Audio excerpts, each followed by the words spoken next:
TMAC meeting for November.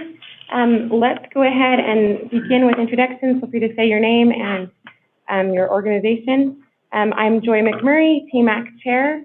I guess we'll go left to right. Yeah. Lisa Jemison, I'm the Planning Commission rep on TMAC. Clancy Black, TMAC member. Brandon Larson, Development Services. Golding, Development Services. Sandra Braccio, Development Services. Jeff McLaughlin, I'm a TMAC member. My name is Nick Yorkman, I'm with Civil Science. Ken Huntsman with the Police Patrol Lieutenant. Wes Dudley, Police Patrol. Joseph Candy with Public Works. Judy Johnson, Public Works Engineering. Rob Hunter, Assistant City Engineer. Hey, Hunschler, Provo City Engineering. Thank you, everyone. Welcome again. What you got? Gavin yes. from Planning, online. Online. Okay, welcome, Javin. Great. And anyone else joining in on Channel 17. Pretty straightforward agenda today. Let's start with approving the minutes from last time. TMAC members, hopefully you had a chance to look through those. I did, and I move that we approve those minutes. I'll second that. All right. All in favor? Aye. Okay, great. Judy, thanks for those wonderful minutes you keep for us always. So then we'll just jump right into item 3, our general plan update by Brandon Larson. You know, the general plan and transportation go hand in hand, so we appreciate hearing those updates.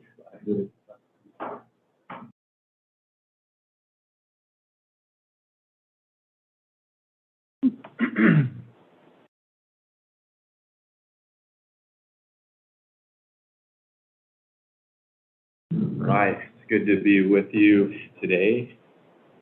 A while since I've been with TMAC.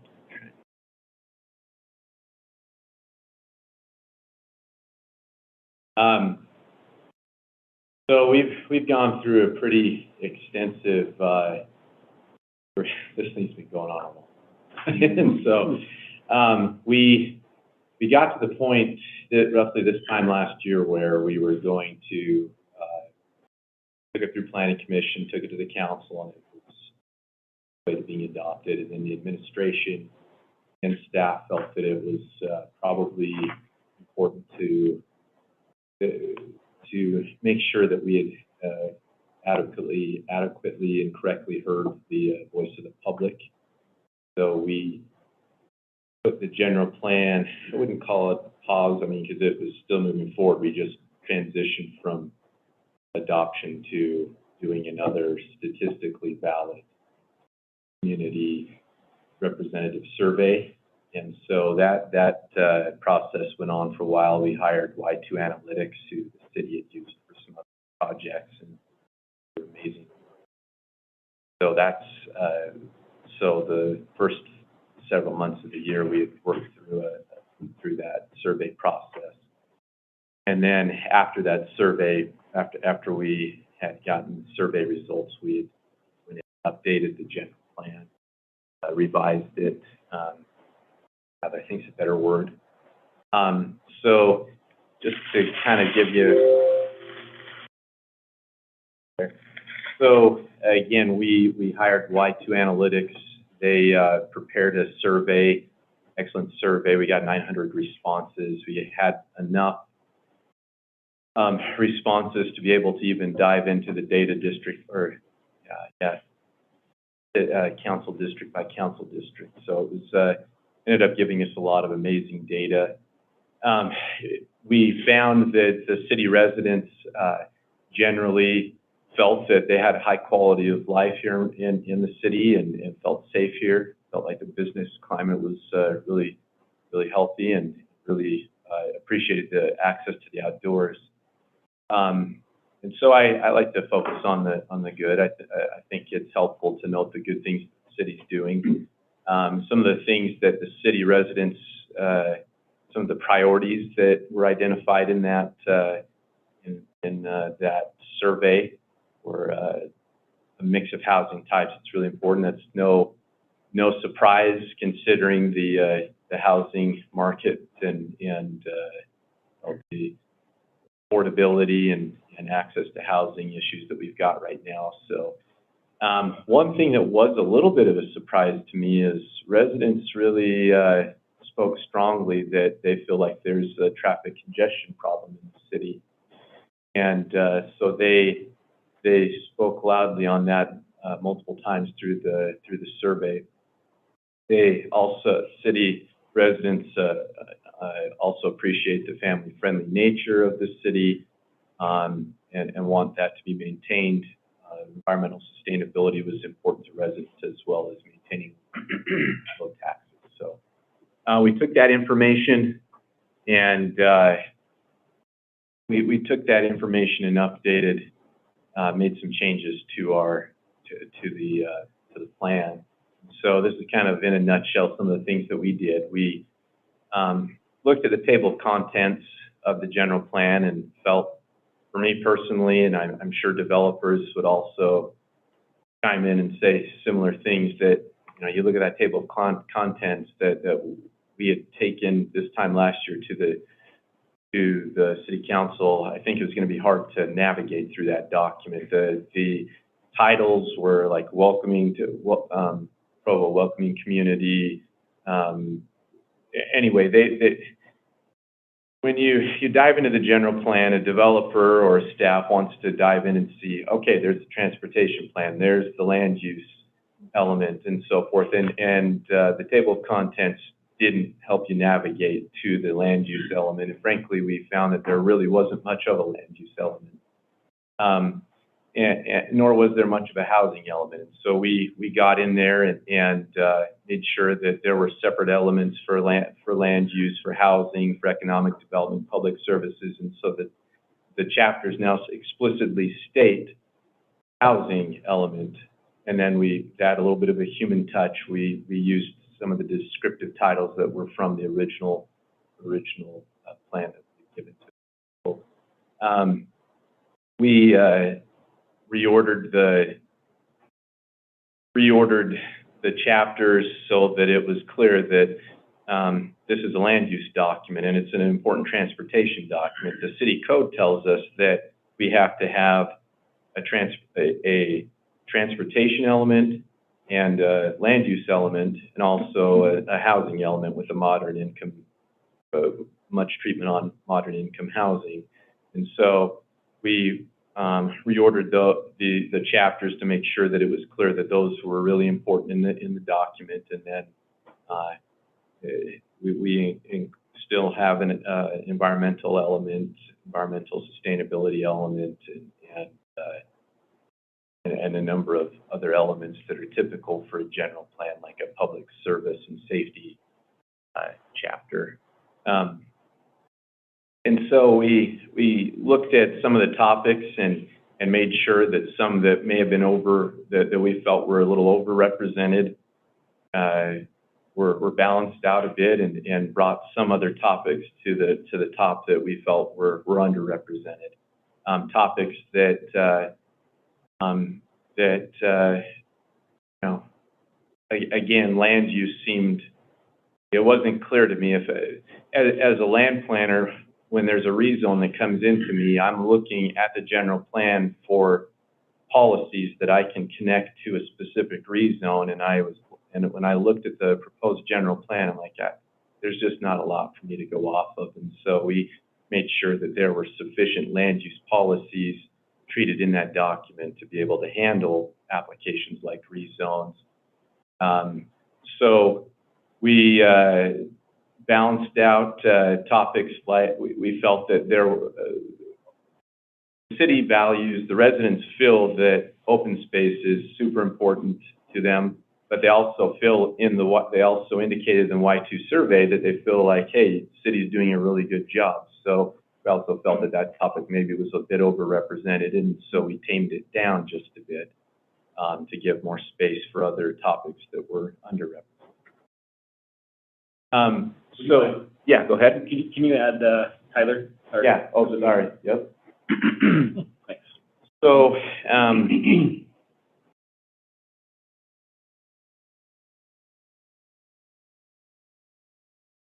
okay, so here's an idea. Here's the here's the key themes and chapters for our general plan now.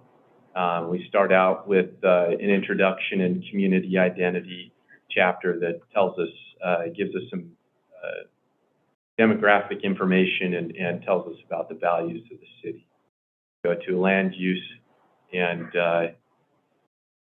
that chapter ends up being our most extensive document, and so we feel like that there's been a big improvement there as we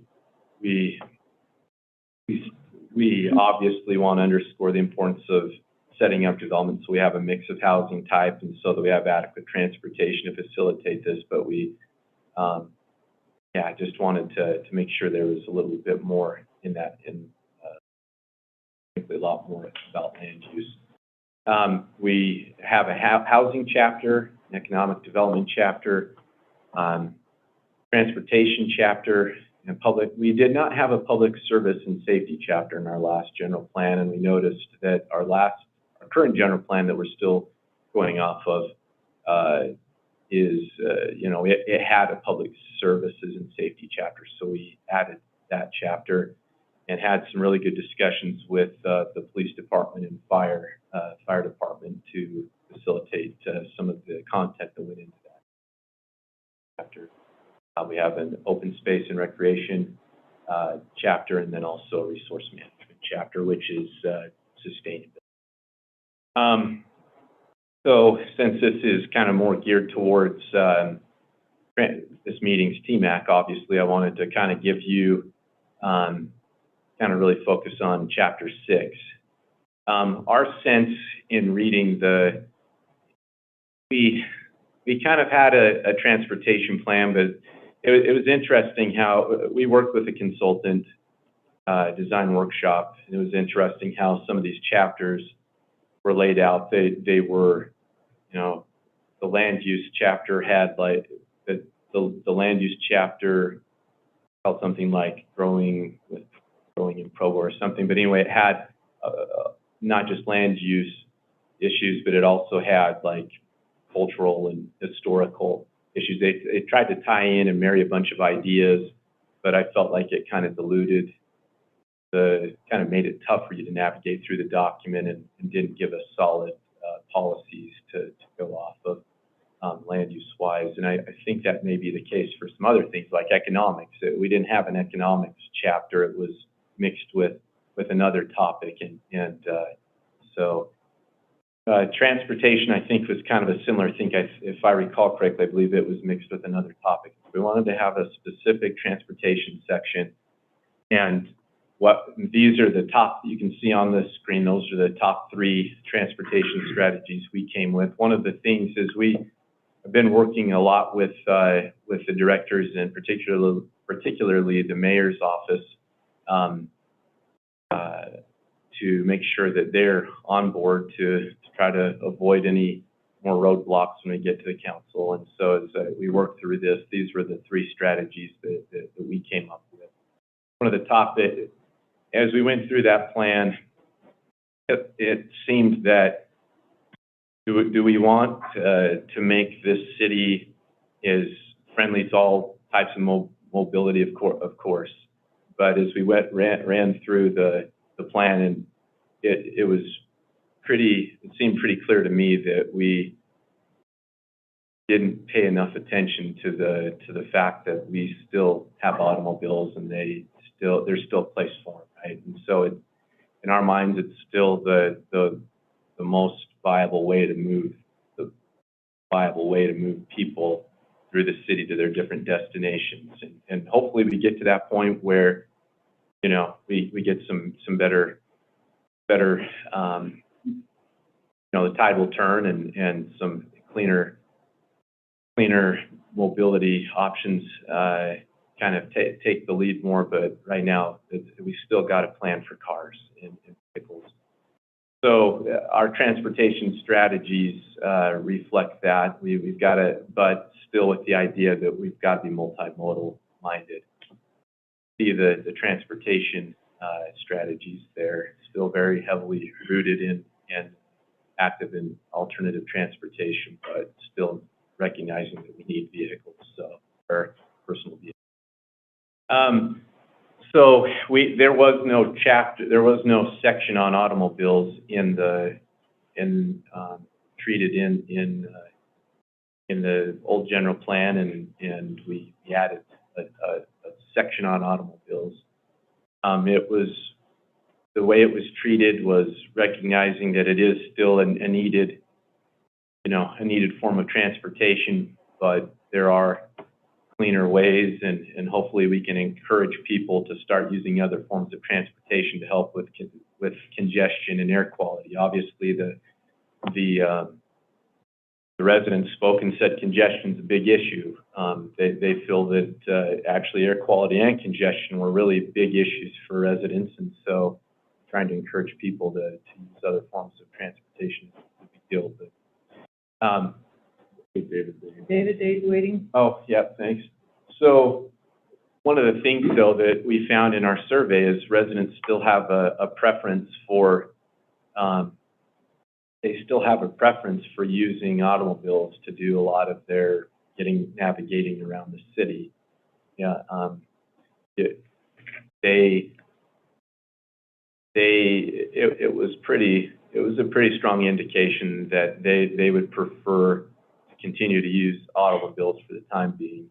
They also indicated that they are strongly willing to walk to resources if they're available. So one of the things we can do as we noted in the general plan, we can encourage more density near transit stops, neighborhood commercial development to increase dependence on automobiles. One of the things that we added recently to the plan was treatment of the city safety action plan, which has a vision zero commitment. We're trying to reduce serious accidents and fatal and serious traffic injuries, traffic crashes, and so we added a section on there, and I think that's a really important for Provo to put forth that vision and goal that we really want to make our roads safe. There was no treatment about parking, and that's still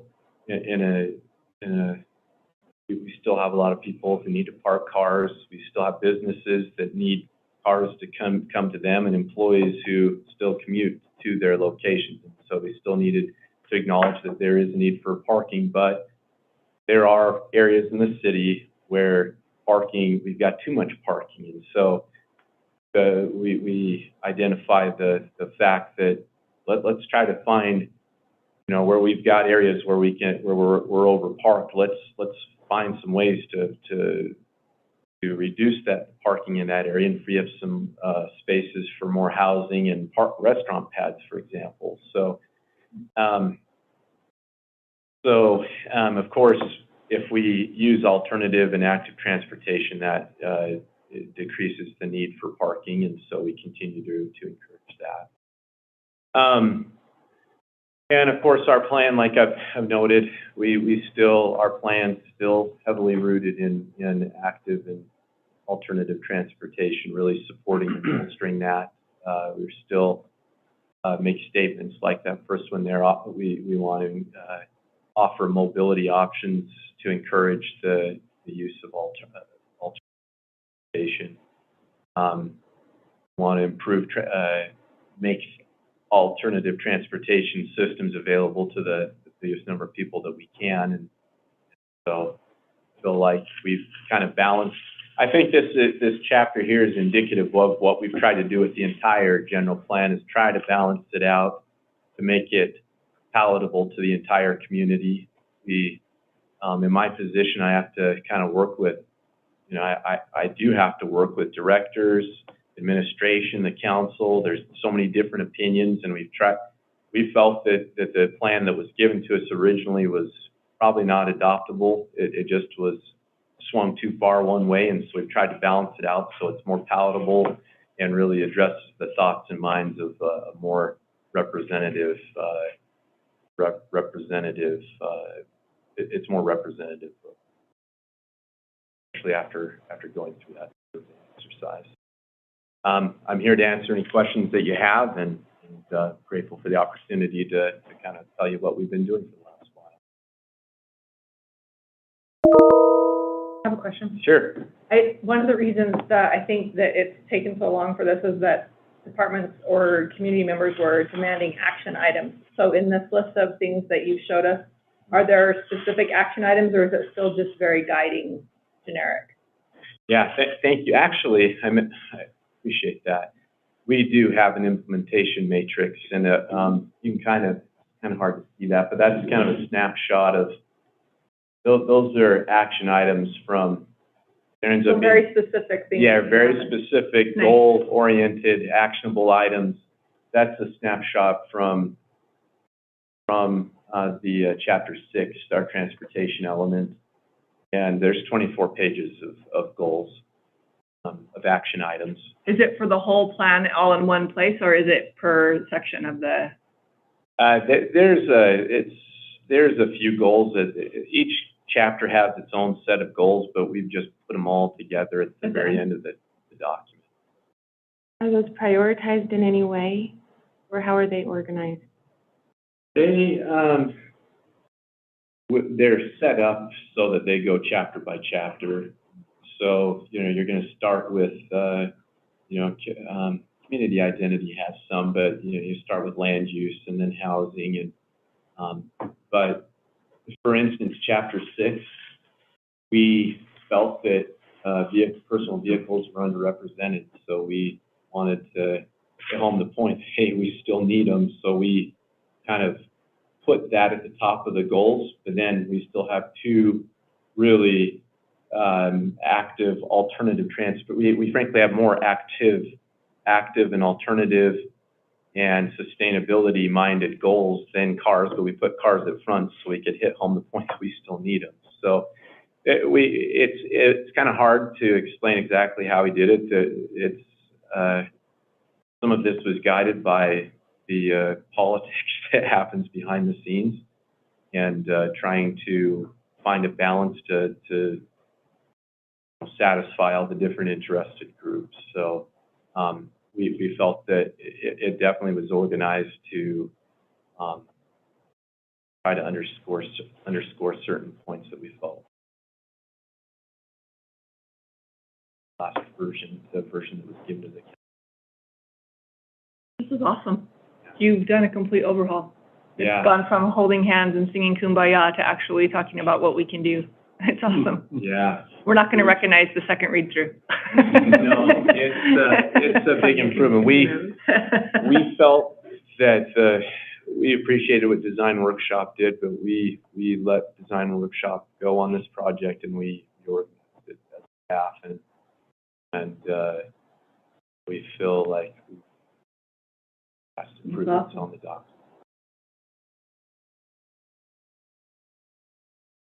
Went from just kind of being a fluffy Yeah. wish list of lovely sayings to something tangible and workable. Yeah. It's going to be great. It's a lot more useful. Do you happen to remember, you might not remember specific percentages, but you said most residents still prefer cars. Do you remember, you have a number on that? Or on the number that said they would also be interested in walking? I'm just curious. I remember if I can get that for you. No, it's okay. We're used to zinging poor Rob for specific data all the time, so we're pretty. You're on the email list, right? I have it at my desk. Okay. I'll send it to you. It was roughly, I don't know if it was like 50%, but it was like 40 to 45%-ish. Like Which one? For people who preferred to walk. But I mean, you're going to have to see how it's laid out, because it says like for,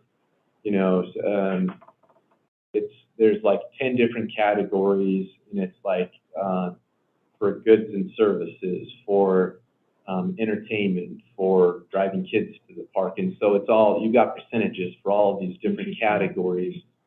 But it's generally, you're going to see like maybe a little less. It was on a Likert scale, and so you've got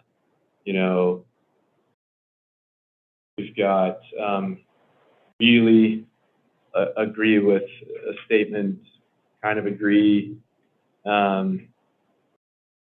Anyway, it's like on basically a scale of 5 to 1. And so you basically had, I know I'm not doing a very good job of explaining this, you had basically about 45%-ish of people who wanted to continue using cars.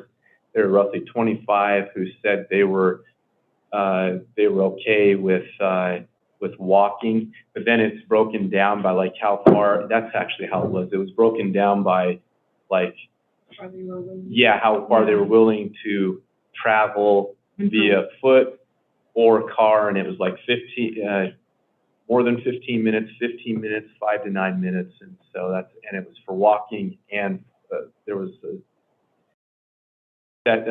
columns for walking and bike, walking and driving. So I'll send you That the. would be interesting, I think, Yeah. for us to see. Yeah. Any other questions? Just move forward. We're trying to move it forward right now. We're trying to get this on the council agenda for a work session on the 19th and the 13th Of December? of December, and trying to get it to January, get it adopted in January. Is that their first time seeing the new revamp, or? Yeah, Okay. yeah, they're gonna have all of December, well, end of November and all of December to look at. It may ultimately come back. They may also find that it needs to come back to you as well. So there may be that. Yeah, it sounds like it's completely different. There's some discussion about that happening internally right now. So, I think it's gonna go for, this is gonna be a public process for the next probably 8 to 12 weeks, I'd say. I have one more question then. You mentioned at the beginning how transportation and housing inform each other. Is there anything in the housing section that TMAC should be aware of, that housing and transportation that would be? Remember, that's, other slides, I'm trying to remember if we. You talk about like station area plans in the housing chapter, or? We were It's talking about- briefly referenced. Different kinds of housing, that often means different kinds of transportation as well, Right. Absolutely. I can send you what we've got. I don't recall off the top of my head. I know that we reference, this is a high-level document. Yeah. We're not diving really deep, but I know that their stationary plans are a goal in the general plan. There is an entire 20-page moderate income housing element for this document. It's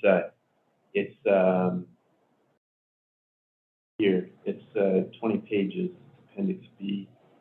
So that's going to get into some transportation. I know it's referenced in housing, but I wish I had thought to. Anyway, I can send you over what we've got. Highlight some of the housing, but it's we definitely want to make sure that those two issues are married. And like I said earlier, with right here, with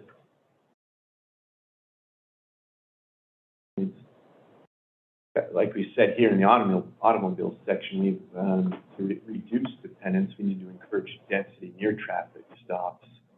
That, I know that there's likely more thoughts than that in that plan. That's just from one paragraph.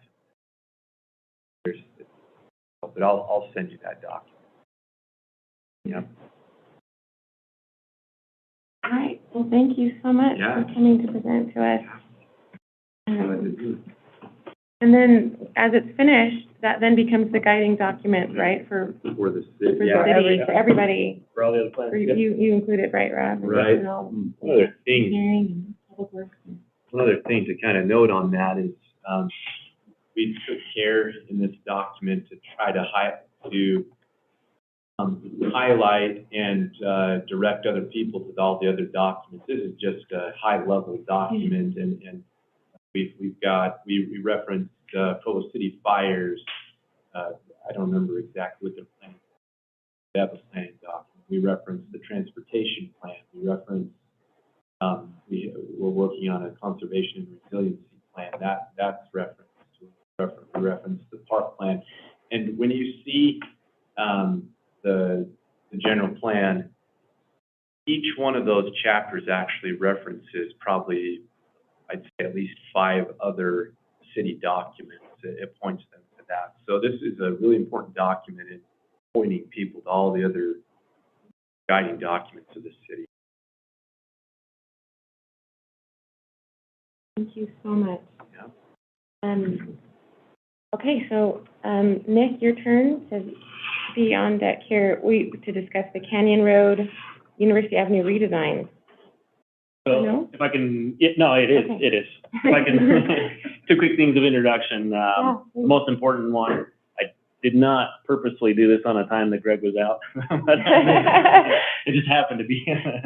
No, but that was good. But the other thing too is that what you won't see on here, this is the intersection redesign. We've still got a few weeks at least before we hear back on the whether we got the grant funding on the bridge. And so at that point we'll, you know, if we don't get it, obviously that's an answer of we're not doing that, at least right now. And then and likely in the foreseeable future, those are expensive things. And if we do get it, then we'll bring it back and talk about, and obviously there's going to be a lot of coordination with BYU to make sure how this ties into both the east and the west sides of their campus and everything. So this that Nick is presenting is specifically the at-grade, you know, roadway, sidewalk changes that are being made. Do we know more specifics about what BYU has in store for the west side of University Avenue? We do not know any more specifics. Okay.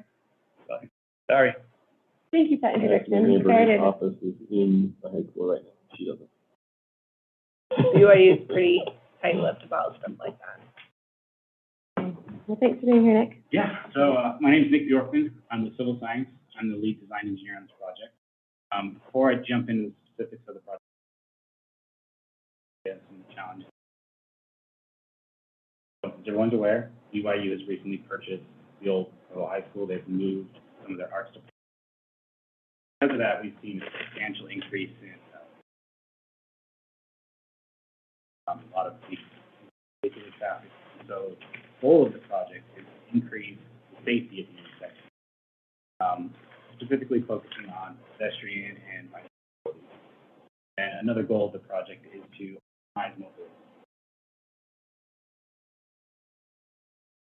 So as you see here on the screen, this is the proposed design.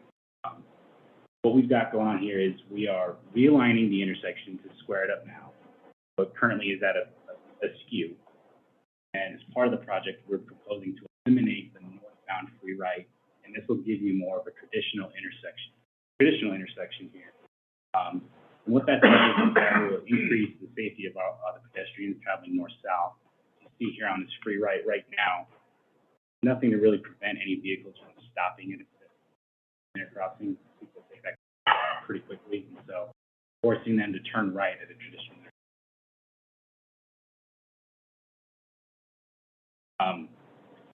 Also so along Cougar Boulevard, there's a lot of active transportation. Carry that same look and feel along Canyon Road with the buffered bike lanes, striped bike lanes along Canyon Road.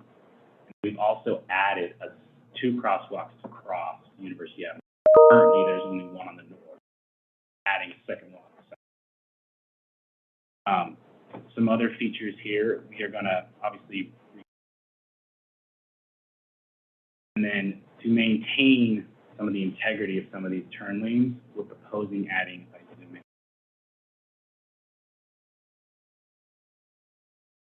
a raised median on University Avenue to help prevent and prevent traffic from turning into areas we don't want them to. The integrity of some of those. And then another large feature that's part of the project is sidewalk on the south side of Canyon Road. Now there's no sidewalk along the south side of Canyon project is reduce the lane width along Camp Road so we can maintain all the existing land while providing a walking path from University Avenue all the way up to sidewalk here on BYU's campus. Sorry, would you say that one more time? You're going to reduce the width of the sidewalk to So maintain we've the reduced the landscaping? width of the road. Oh, the road, okay. So we've the road. reduced the lane width in order to maintain all of the existing landscaping. Nick, what was the reduction? Was it from 12 to 11, Yes. right?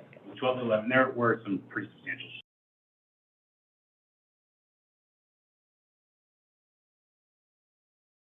I think that's Are we consolidating some accesses, yes. Provo High there? So the current plan is to consolidate a few of the accesses into this parking lot now. So this southern access here will no longer be used. Okay. And then there's another access here that will no longer be in use. The only access that will be maintained that is current there now is the access to that north. And then directly across from the light, they'll be able to go through? Yes, so there'll be a new leg to the intersection,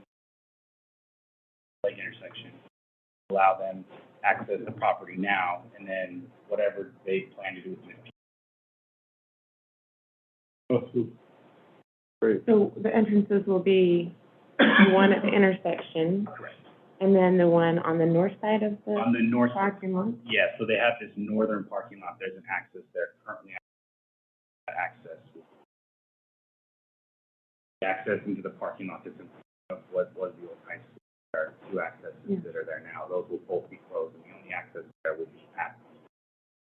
Will people be able to make left turns into that upper access? It looks like the Yes. raised Yeah. median ends right there. So the median ends there to maintain access. That was specifically requested by BYU for, at least for now. As they redesign, we'll take a look at that again, but at least for now, until the thing changes, that was a specific request. Are there ever situations where northbound traffic backs up behind it? Because I feel like now northbound traffic backs up behind this light, and that runs your That makes it your middle difficult to lane make left straight into turns that there. left turn. So we're gonna have to like So there is, be able to deal with that. yeah, so the center lane here right now, the way we've designed this will allow, so if you're talking about traffic Right, backing you up, can turning stack up left for the left onto turn Provo, on the yeah. Cougar. So the way that this is designed, it will still allow for that. I mean, it's definitely not ideal, but we've configured this in a way that if that does happen, that will still be able to. That would take me. I think that pretty much highlights all of the design features. And UDOT is looking at the signal timing. I mean, a lot of traffic, sometimes there's only so much you can do, but they're looking at that signal time to try to, minimize that risk, but it happens today, so. And could you scroll up just a little bit again? Does that mean there's conflict between the upper left-hand turn into the parking lot and the left-hand onto Cougar Boulevard? Like, is that double stacking Yeah, lines, There's a potential basically? for that, yeah. what it does right now as well. It happens, yeah. I do, when we've been out there Not on, super common, but it happens. yeah, we've been out there on site, and we haven't, I'd say that left moving into that parking lot, not the predominant movement from our take. But I think that access functions as a right in, right out currently, and that's what would be functioning. Not signed as such, but that's.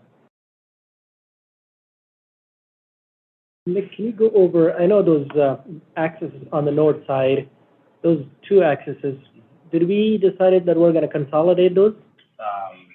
The one into BYU. Yep. So the only access, so this access, there is an access right here. That one will be Goes into lower. consolidated. Okay. And then the one south of the intersection. Those are the only two accesses on. The ones that are turning left on the north, will they have access to come down south using that parking lot? No. Okay. So there was, you're right, there was a discussion at some point after talking with BYU.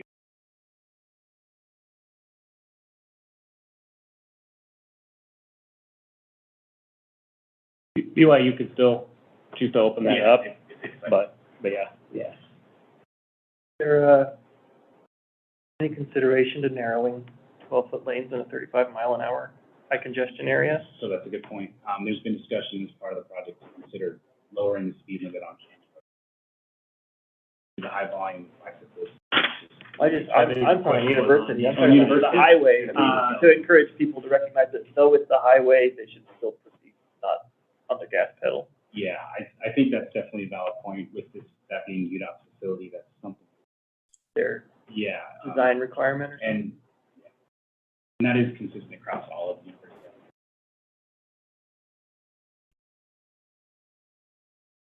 universities. It's coming into there, that they haven't slowed down yet coming out there. 2230. I like the, on the southeast corner, how the sidewalk goes behind the plant. Away from curves, away, yeah, it's away from that turn. Yeah, it'd be nice to have that sidewalk there. On the south side of Canyon Road. Does the city get that, right, little swoop, that's obviously city land, is there any kind of walk going on with that, or is the city maintaining that, or development for the future for that is being? The sidewalk, well, in terms of, shoveling sidewalk, it's supposed to be the city code is that, the adjacent property owner does. Not just for maintaining, I mean the whole, where the whole road is being taken away, that whole hypotenuse, that triangle right there. Oh, That's that'll, city, that's where the, still that's where the city land, bridge right? will land if we get the funding. Yeah, if we do that. If not, then we'll probably, but, Follow for the future. well, it probably makes sense for us to sell that to BYU. It's not really, if we don't land a bridge there, don't know what else we could do there, you know, I don't make all the land decisions, but that seems like the, the common sense thing for me, but. I have a question for Nick. What's the, division gonna look like where people are used to going off on that little twig road that goes to Canyon Road? How is the division from University Avenue going to redirect them north? And like, is there just gonna be a barricade there till you decide what to do with that little triangle? Oh, no, so there will be a full so what's there now will be completely removed. And the curb and gutter will go just straight through, like. So you'll actually pull up the pavement and it will just be You will. essentially be- uneven ground? You'll never know that. We'll put a grader across it, it'll be even ground. I know that's what you're really asking. I was just imagining that the road would sit there until someone decided whether they're building a bridge or not. I'm like, that could be problematic.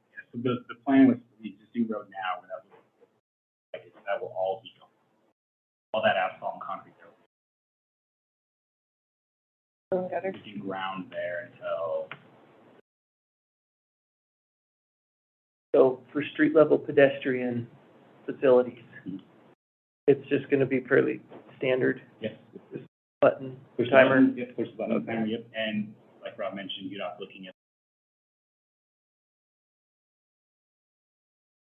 Well, we've done.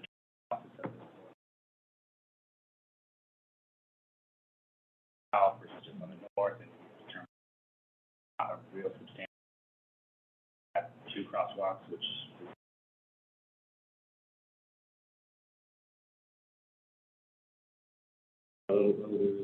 One thing I'm worried about in that regard is that right turn going north onto Canyon Road. There's an intersection that's very similar to this down by the Provo City Cemetery.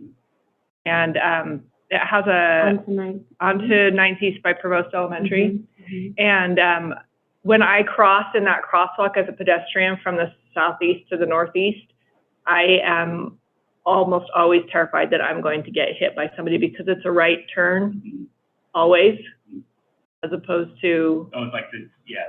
So when the light's red, Yeah. there's a right turn always, and so I don't know how this one's gonna be timed or signaled, but just to be, especially where you've got people who are used to not having to stop there, there is a pedestrian risk there of people making right turns because it's clear and not paying attention to the high pedestrian traffic.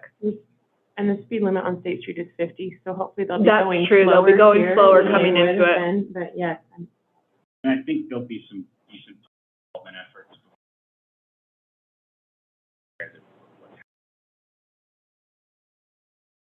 That risk there. Definitely a concern. I like that big road, but I see why it needs to go. You started by, you said there are 3 goals of the project, right? To increase safety, especially, facilities for pedestrian bikes, and then third was increase. Optimize mobility. So like, we're gonna optimize the function. Keep it moving. We're gonna maintain full left southbound off Canyon Road. There's currently no southbound left on the Canyon.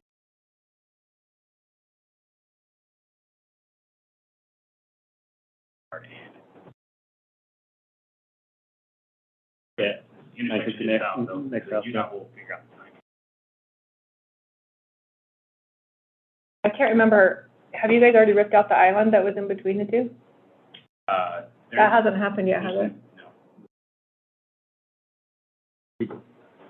We temporarily made the island bigger until we can. I'm just amazed that there's room for 4 lanes on the southbound side and. So there's some substantial widening gonna happen on the avenue. Okay.